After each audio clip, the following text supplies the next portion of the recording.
like mufti day when you get to wear I just remember like you're like, oh, what am I gonna wear? I need to wear. Like you prepared the day before. What was the thing in our year? Cause I remember it was G-Star Roll jeans and a Ralphie. And it didn't matter. I remember like if you find something that was cheap, innit, like a designer brand that was cheap, it don't matter what size it is. What colour, what size? It does not matter. As long as the horse is there, it's showing. Okay, Saadadeen, how was your week, bro? Yeah, man, my week was calm. I'm trying to build up some artwork in my room at the moment. As you can see, behind Esrom, you can see some red artwork here that looks really small, and I actually ordered it to be like A3 size. But when I found it was that small, the annoying thing is it looks nice, but it's so small that I can't even use it. So now it's just chilling.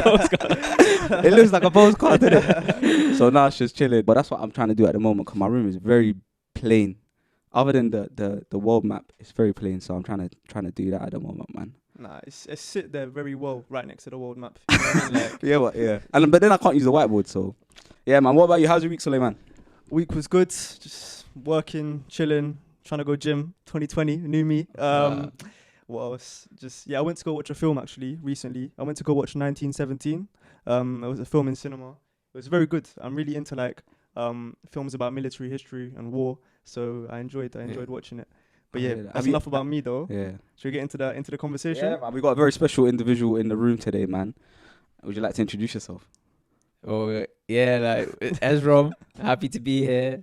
Jump on a wave after work. Yeah, man. Me and Ezra go very way back, man. I'm sure you'll get that as the conversation unfurls. I feel like we should just clarify it now. Like, how do you two even know each other? Like, what's our connection to Ezra? Saadadeen, explain. So me and Ezra went to the same secondary school. I remember when I first heard of him. Yeah, everyone used to kick ball in the playground. And it used to be year 7s versus year 8s. And so there was a couple year 7s noteworthy to the year 8s in terms of football. Like, watch out for this guy, he's a baller. And I remember hearing this guy's name all the time, innit? So I was like, okay, Ezra, let me see what this guy's got. So I remember, I came to the playground, I saw him, I was like, all right, he's actually a baller. So that's kind of how our relationship developed. It was through football and the playground. That's what I heard of you as well. So I remember people was like, oh, this guy's Saadadeen, innit? And I remember it's like, who's that? Like, it sounded like Saadadeen. I was like, Saadadeen. I remember I was calling Saadadeen for time, innit? And I was like, nah, it's just like the competition thing, innit? Yeah. Like, I'm the best in the year, I'm the best in the year. Yeah, man. Yeah, so yeah, it's funny because that kind of competition, I would say it kind of summarizes or is like part of our friendship, man. A big part. I would say like we always try to compete in a friendly way, like throughout, whether it was academics or sports or whatever. But the real question is, bro, can you confirm if Esrom's a baller or not? Bro, Esrom is one of the best ballers that I've ever played with. Honestly, like this guy, any club, I mean, he's either played against them or played for them or whatever. What about Saturday? He's like, mean left foot. It's got a mean left foot. On his day, mate. Can be anyone. You know, can be anyone in his day. When he's on form. Yeah. Man. So that's Ezra, man. Should we get into the story? Let's go, man. Cool. So Ezra, let's start at the beginning. So what's one of your earliest memories growing up? My first day is like the school in Manchester, innit? I didn't know I was speaking English. You know, you're just shy and you're like, your teacher introduces you like, have you got a new person joining us in the class? And like, you know, back in the days, like in those years, you're sitting on the carpet. Yeah. And I just remember thinking like, and I noticed I was the only black kid there, like from that early age, innit? And I remember I was sitting next to this girl, like she was like ginger, and she, like I sat down next to her, and she was like, I'm not sitting next to him. And I remember thinking like, what do I say? Kind of thing. Obviously, I started learning English, and I just remember that stuck in my head for time, and I started learning English, and I was like, yeah. And then someone told me, yeah, you should call it ginger ninja. I was like, you ginger ninja, and I didn't know what it meant. 4 years later, and then defense mechanism, and the hunt for that girl continues, bro. Yeah, no, but she was cool though. Shout out to her. Shout out to her. But I can't remember. But that's like the earliest memory I have in the UK.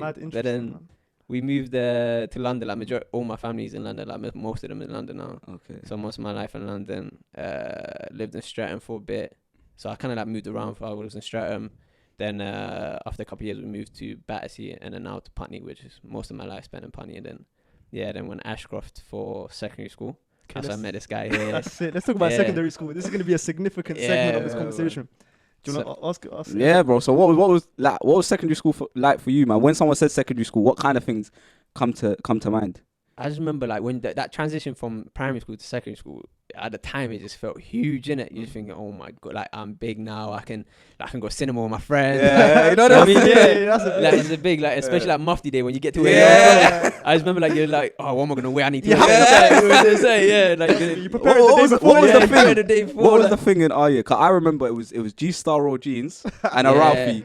It, Yeah, like, Ralph, yeah, and it didn't matter. I remember like if you find something that was cheap, innit, yeah, like a designer brand that was cheap, it don't matter what size it is. Bro, What colour, make what shit, size? yeah, it does not matter. as long as the horse is Yeah. is there, it's showing. Trust me, I used to Yeah. share clothes with my best friend as well. Like, I don't know if you lot did that, share with your older Yeah, brothers. And, yeah, what I bro. So many times, had bro. to be I just done. remember, remember we went to that shop. I Yeah. forgot what it's called. Dynasty. Dynasty. Bro, this place was What in so Bush? lit. Nah, man, it's Oh, like in Chiswick, is it Chiswick? I think Yeah. about Sports Dimension. You know Nah, that other nah, one. bro. This was. I Bro, remember when this we is a discovered lick. this shop. It was like the most exclusive. It was like, bro, let's keep this No, between us.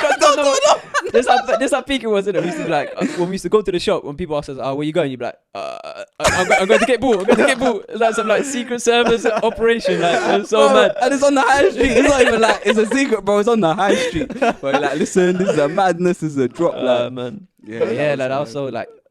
Secondary school was actually like I enjoyed it a lot. It was sick. Like I met so many people that like I'm still friends with to this day. But I think I used to, like I suddenly said, like I used to play football quite a bit, and then I thought like that's what I was gonna do. Like all my focus was on that.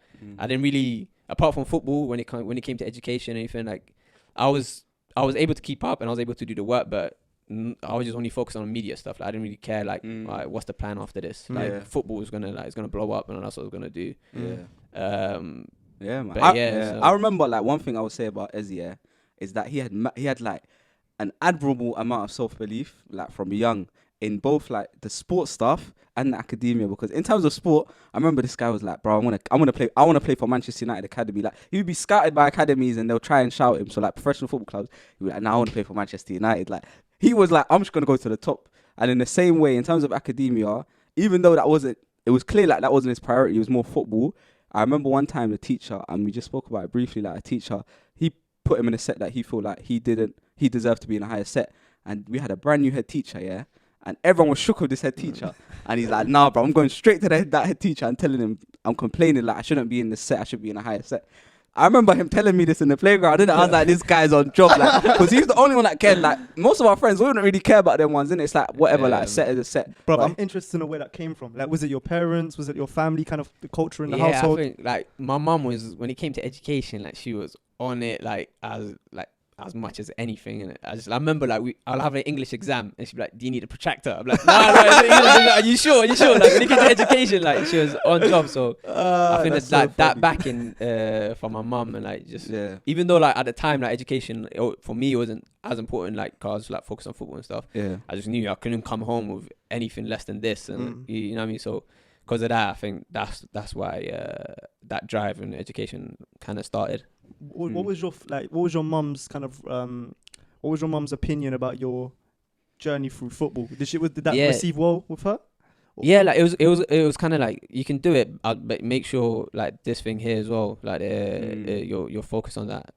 But you know, like I think like African parents, like and I think Asian parents as well, you can relate. Just like education is a must, like is the biggest thing, and I think that comes because maybe they didn't have the same opportunities that we had, and at football or anything that's not academic related kind of feels like a gamble. Yeah. So I think that's why they have that drive, and most parents try push it onto you. So How did that balance between academics and football change as you went from like year 7 to year 8 to year 9 year 10 11? yeah, I think like the later it got on, like because you mentioned before, like you like, oh, I was always driven, like, I'm gonna play for Man United, I'm gonna play for like these top clubs, and I think like looking back now in hindsight, I think that was my downfall potentially, because like the ego of it all, because like I said, I was only focused on the immediate thing. Like I wanted to do like the biggest thing now. I didn't think about, okay, let me start here, like maybe it's not good, it's not where I want to be ideally, but let me work on it and then like progress, and in the future can be there.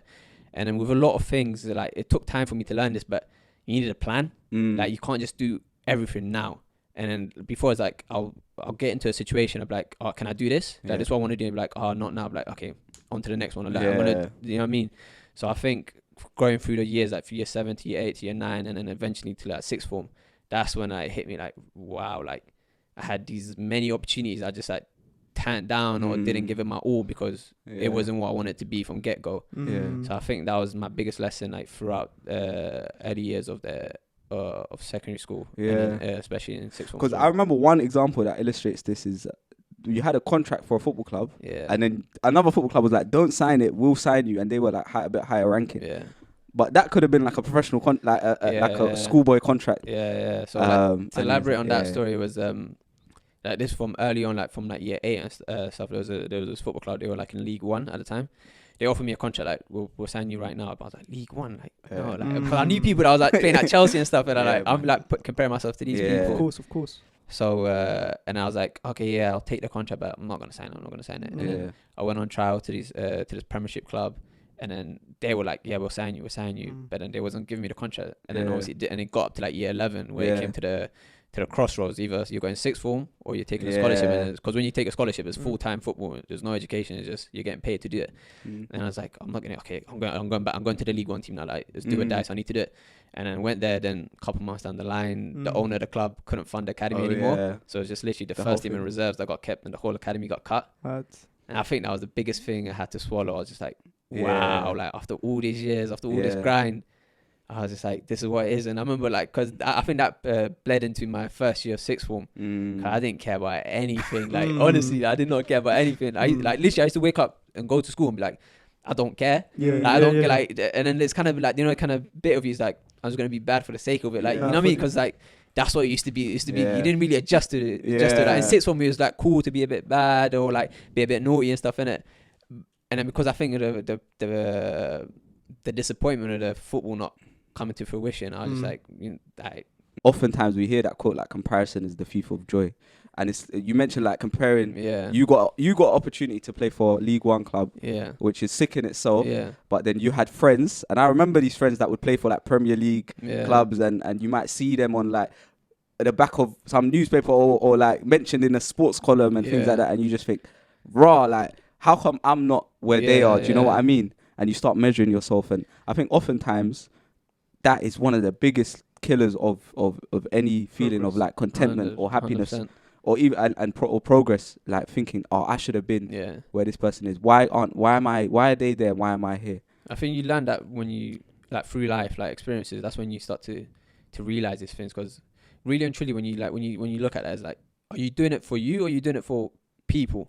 Because like, what does if you're doing it for yourself, then why does the comparison matter? You know what I mean? If you're content with yourself and what your journey is and what your plan is, then what does it matter if So said is at this level in his career and you're just here at the moment?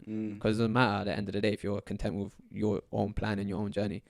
But I think when you're young, like you care about those things. You care about what people say, like, there's this person here that's doing this, and you're not in the talk, so you're like, I need to be in the talk, or like, you know what I mean? That's so what it was. You know what? I feel like, so you just said that when you're young, you're more kind of vulnerable to be victim of this kind of comparison game.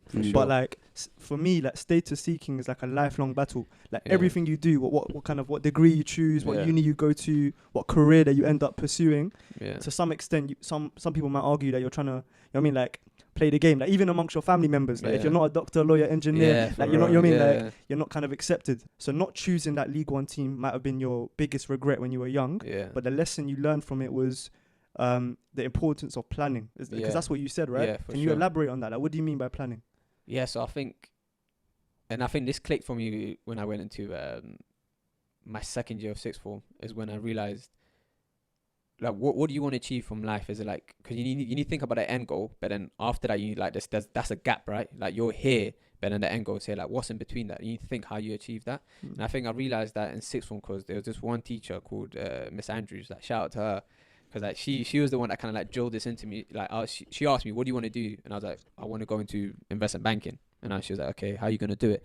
And I was like, I'll just get good grades. And she goes, okay, then like, so like there's 100 other people that are gonna have good grades. Like, what are you gonna do? Like, what's your plan? Like, she actually said that, what's your plan? I was thinking, and she's like, I think her husband at the time worked at one of the top investment banks, and then she used to like talk to him and like give me some information from him, like how to proceed and stuff. And I think from her, that's when I started to like, okay, what can I do? I started Googling like internships, like any sort of experiences I can do, like make those connections early. And then that's the things that kind of like get the snowball rolling. And so I feel so. And I think we talked about this earlier before the podcast started, that you was talking about like the influences that teachers have, and I think that's so important because you don't realize it. I think maybe when you go to university and you see the differentiation between like state school and private school, and how much more clued up private school kids are because they have this drilled into them from early. Definitely.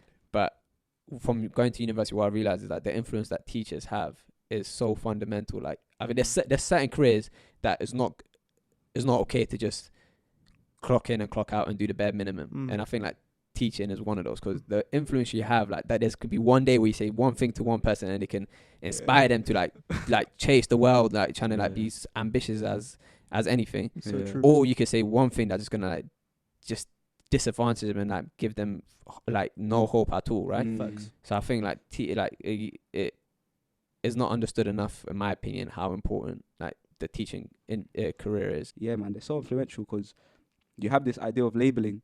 And I think in secondary school, that's when it sticks the most because you're there for 5 years. Sure. So whatever label you get when you're year 8, that's going to stick with you for 3 years. And then it's like the teachers will talk in the staff room and they'll be like, and I've been in staff rooms where it's that conversation has happened where what's that person like? Oh, nah, they're whatever. And then that new teacher that hasn't even met you yet has got an idea about you. And then they're going to come to the classroom ready, like they're ready for you. So when you say something, they're kicking you straight out because they already know like I'm not really into the back and forth for this one. Let me just kick them right out. I've got an interesting story on that topic about labeling and kind of stereotyping students as you're the bad kid, you're the good kid.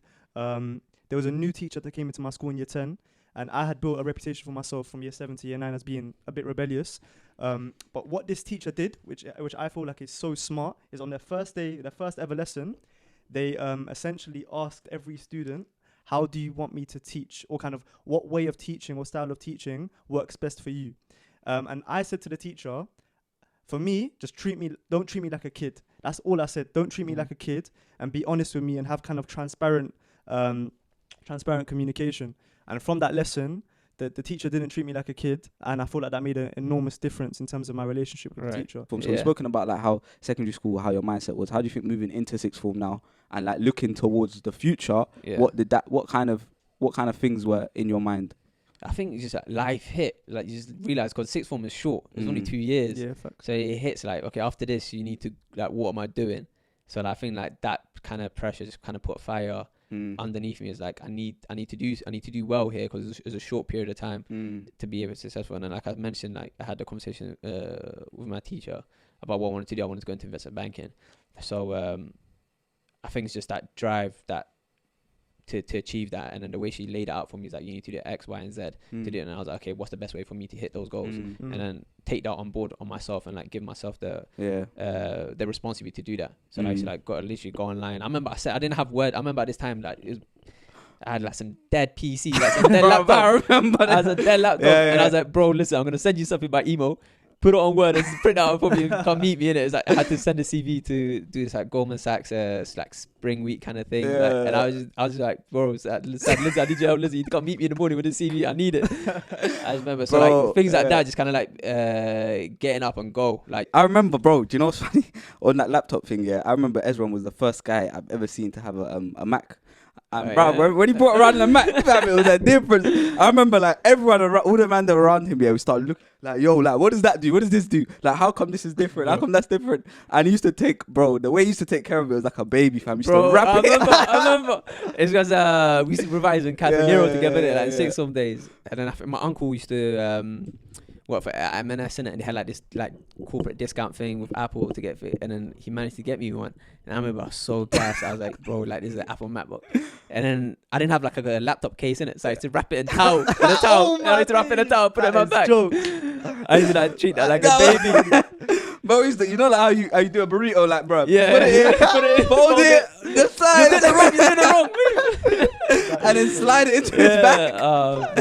I remember I used to be like, bro, that's dead, man. I was like, bro, that's dead. Like, why do you scroll like that? Why do you have to scroll like this? He's like, nah, man, trust me, you can't get a virus. That's you can't get a virus. I was like, bro, I don't get a virus. With all the things that you've learned throughout your experiences, what kind of things do you want to be doing more of? Like, what has life taught you that you want to sort of I think I want to start embracing like change like more openly, if that makes sense. As in like, because at the moment, like you just said it as well, like you wanted to have the opportunity to like do a lot of like creative things, like branch out. And I think now moving forward, that's what I want to do. Some things I feel like I've given myself the excuse before, like, oh, I'm too busy, or I don't have the time, or I'm not to do what my certain passions I have, or like certain creative things I want to do. And I feel like moving forward now, I think it's just like getting rid of those excuses and kind of like just grinding down and finding the time, because you're not gonna have as much time, like you said now, like when you're in this young years, to be able to do those things. So I feel like to take advantage of those, and then fulfill that hopefully in 2020. Like me and Sad be talking about writing a script for like 5 years. I think we had like 1 meeting like, in the Starbucks to like write a script for this like short film that we want to do, and like literally hasn't come off like the first page of the time. So we did a solid one paragraph. Yeah. Or like whatever, like man, we're gonna write this script. So is that a passion of yours? Yeah, like so like I did a little bit of acting before, like still kind of do like here and there, but I feel like trying to pick that up. Yeah. Again, I think it's something I want to do. You were in a national youth theatre, right? Yeah. Tell us more about that. His thing was on the newspaper. I remember reading it. I remember reading that, taking a picture. Yeah, so I auditioned for the National Youth Theatre in my second year of sixth form, and like for those that don't know, like the National Youth Theatre is like the academy, for like lack of a better word, of the National Theatre in London. And it's just basically you do like shows with them, you do courses and stuff like that. So I auditioned in my second year of sixth form. I did like a 2-week like boot camp thing with them, and then the year after I did a play with them there. And then it's like you have a membership until you're like 25 or something like that, and they give you opportunities to audition for like industry work, and also with them as well there really. So but I've always I don't think I've taken the full advantage of that opportunity I give. So I think like especially like in 2020 now, like hit that up more, and then try to get involved back again as much as I can. What do you enjoy about the theatre, as someone that knows nothing about it? I think it's just like the creative aspect of it, like it's been like I was involved in this, or I produced this, and then when it actually comes into like production, or like it's created and people see it, and then you get that reaction, it's kind of like wow, like okay, like I built this up, or I was involved in this, and you get that like that gratification of like the hard work, or what something that you built and created from scratch is actually being reciprocated by people like I think that's the drive. I remember one time just to finish up, and like you also like influence people. Like there's been times where like, I'll go watch a movie or like watch a play or something, about to ask you this, and I'd be like literally for that it might be like a short period of time, it might be for like an hour, I'll be like, you know what? Like from now on, like, I'm gonna like do this. Bro, on the road though, like, so, question in a second. But what one film have you seen that really like kind of you mean that resonated with you because you appreciated the directing and etc. Oh, that's a hard question, but I'll say that is like my favorite film. Like just at the top of my head, have you seen The Departed? Yeah. Leonardo DiCaprio one. Is that this bad cop, good cop kind of? What's the bad guy's name in it again? What, Matt Damon? Nah, like but he's got a name, and you find out at the end that he was the person. You ruined it. Spoiler. It's got like anyway. Nah, I can't remember. Why do you enjoy The Departed? Because I remember like it had me gripped. Like I just remember thinking like and then when you come out of it, you're thinking like wow, someone just read this on paper and then filmed it, and then it has this much impact, and like that it just grabs you this much. I remember thinking that. And then also I'll say, have you seen the Silver Linings Playbook? Yeah. There's a bit of a soft touch in it. Two sides, you get two sides of Ezra. That's it. I remember appreciating that film like so much. Esrom, as someone that's in the world of work right now, me and Saadadeen are studying. We're still students, but you're actually in the world of work. Yeah. Can you kind of tell us more about what you've learned so far, being in the world of work, and what you wish you knew at the beginning? You hear this when you grow up, but like when they say like, oh, do something that you enjoy. I think as you realize that when you get into work, like luckily for me now, like I'm in a team that I enjoy the work, and like I enjoy the people I'm working with, so I'm good. But like there's times where you're just thinking like all of this to get into this like exclusive club, and then I don't even enjoy it. Like what was it? You know what I mean? So I think like once while you're at uni, like you said, like it gives you the time to explore yourself and like find what you're interested in. And once you find that, like run with it. Because it's much better to be enjoying what you're doing than to get somewhere that's like seen as exclusive or the thing to do, but then you realize it's not as glamorous as you thought. Yeah, when you get that has a lot of weight coming from someone that's working in investment banking, because for everyone, a lot of people at Cambridge like dream about being in the position you're in right now, and you've just said that, Right. which says a lot. What is success for you now? Like, what does success look like for you? How would you define it? I think success is to get to a position where I'm happy, like with the situation I'm in, like with the career I've got, and two, to change the living quality of my family. I think like that's a big motivation for me, because I didn't come up from like the most advantaged background. So to be able to, because I got like loads of like young little cousins, so I want to like be able got to loads. yeah, so I want to be able to like provide them with the opportunities that like that I never have, that I never had. So like that I think is like one of my biggest drivers, and two, like if I'm able to achieve that and put my family in a better situation, I think that's what I want to be like. Successful. Yeah, I think that's shared by a lot of people. That kind of ambition and drive. And let me just finish it to wrap it off in a different way. To you guys asking the last question, like so after work you got this podcast going. Like, what's your like plan, or what's your like goal for it? To platform as many inspirational and genuine people that we know, and give them an opportunity to share their story, so that others who watch the video can benefit from that story. Like me and Saadadeen know so many amazing people that if they had a YouTube channel, if they had a podcast, we'd listen to them. Yeah. So we just want to platform them so that others can kind of know them as much as we know them. Yeah. Wicked Ez, man. Cheers, man. My brother. Thanks for having me, bro. So if this is something that you thought was cool and you want to hear more about, then feel free to subscribe to the YouTube and watch us on Apple Podcasts, Google Podcasts, Spotify, and TikTok. Yeah, man, those 3 or 4. But yeah. An Instagram page. Yeah, follow us on Instagram, socials. yeah, Afterwork_UK.